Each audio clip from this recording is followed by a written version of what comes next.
Now it came to pass in the days when the judges ruled, that there was a famine in the land. And a certain man of Bethlehem, Judah, went to sojourn in the country of Moab, he and his wife and his 2 sons. And the name of the man was Elimelech, and the name of his wife Naomi, and the name of his 2 sons Mahlon and Chilion, Ephrathites of Bethlehem, Judah. And they came into the country of Moab, and continued there. And Elimelech, Naomi's husband, died, and she was left, and her 2 sons. And they took them wives of the women of Moab. The name of the one was Orpah, and the name of the other Ruth. And they dwelled there about 10 years. And Mahlon and Chilion died also, both of them. And the woman was left of her 2 sons and her husband.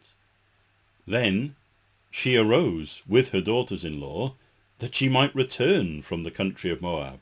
For she had heard in the country of Moab how that the Lord had visited his people in giving them bread. Wherefore she went forth out of the place where she was, and her 2 daughters-in-law with her, and they went on the way to return unto the land of Judah. And Naomi said unto her 2 daughters-in-law, Go, return each to her mother's house. The Lord deal kindly with you, as you have dealt with the dead and with me. The Lord grant you that you may find rest, each of you, in the house of her husband. Then she kissed them, and they lifted up their voice and wept. And they said unto her, Surely we will return with thee unto thy people. And Naomi said, Turn again, my daughters. Why will you go with me? Are there yet any more sons in my womb, that they may be your husbands? Turn again, my daughters.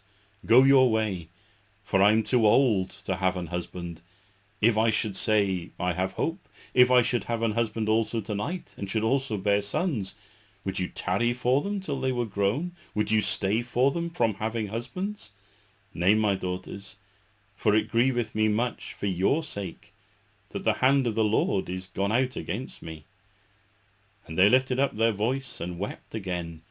And Orpah kissed her mother-in-law, but Ruth clave unto her. And she said, Behold, thy sister-in-law is gone back unto her people and unto her gods. Return thou after thy sister-in-law. And Ruth said, Entreat me not to leave thee, or to return from following after thee. For whither thou goest, I will go, and where thou lodgest, I will lodge. Thy people shall be my people, and thy God my God. Where thou diest will I die, and there will I be buried. The Lord do so to me, and more also, if aught but death part thee and me. When she saw that she was steadfastly minded to go with her, then she left speaking unto her. So they 2 went until they came to Bethlehem. And it came to pass, when they were come to Bethlehem, that all the city was moved about them, and they said, Is this Naomi? And she said unto them, Call me not Naomi, call me Mara, for the Almighty hath dealt very bitterly with me. I went out full, and the Lord hath brought me home again empty. Why then call ye me Naomi, seeing the Lord hath testified against me, and the Almighty hath afflicted me? So Naomi returned, and Ruth the Moabitess, her daughter-in-law, with her, which returned out of the country of Moab, and they came to Bethlehem in the beginning of barley harvest.